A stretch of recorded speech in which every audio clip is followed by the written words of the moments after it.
Other news. In this update, a person has died following a snorkelling incident at Kaiwi Lakes near Omamari in Northland.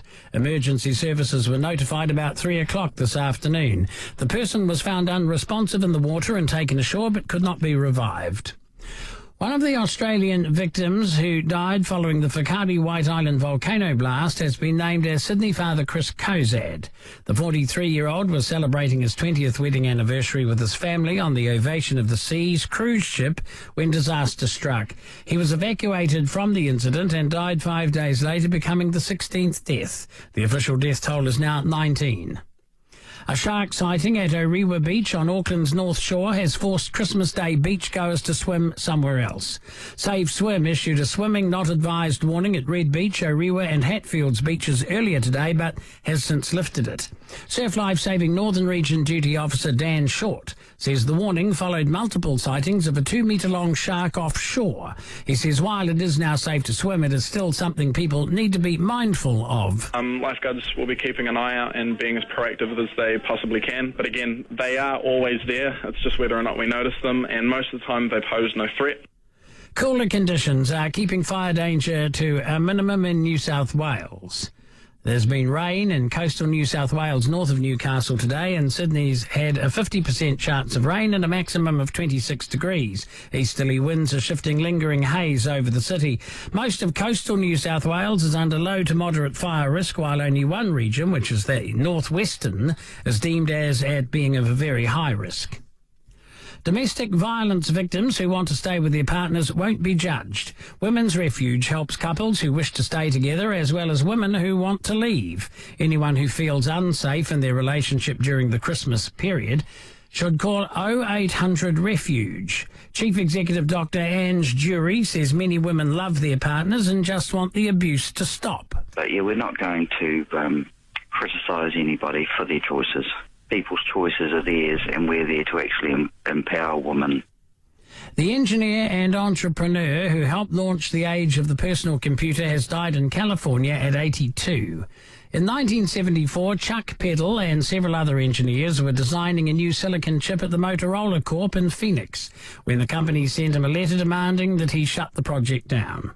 He envisioned an ultra-low-cost chip that could bring digital technology to a new breed of consumer devices, from cash registers to personal computers. But his bosses saw it as unwanted in-house competition for the $300 processor Motorola had unveiled that year. So Chuck Peddle moved the project to a rival chip maker, taking 7 other Motorola engineers with him. And there they built a processor called the 6502.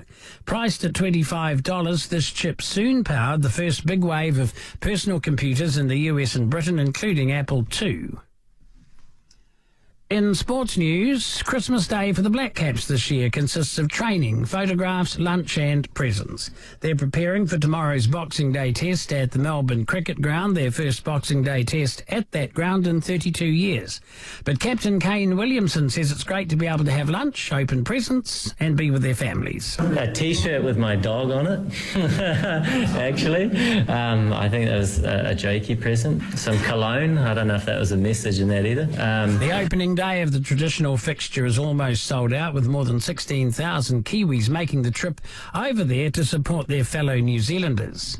Justin Langer is not worried about Steve Smith's lack of runs heading into tomorrow's Boxing Day test. Smith is yet to reach 50 this summer against Pakistan or New Zealand, but the Australian coach reckons it's just a matter of time. If you're playing good cricket, the team's winning and Steve Smith's not doing well, puts a smile on everyone's face because you know it's not far. Anyone who averages 64, 63 or 64 in Test cricket, you know they're coming.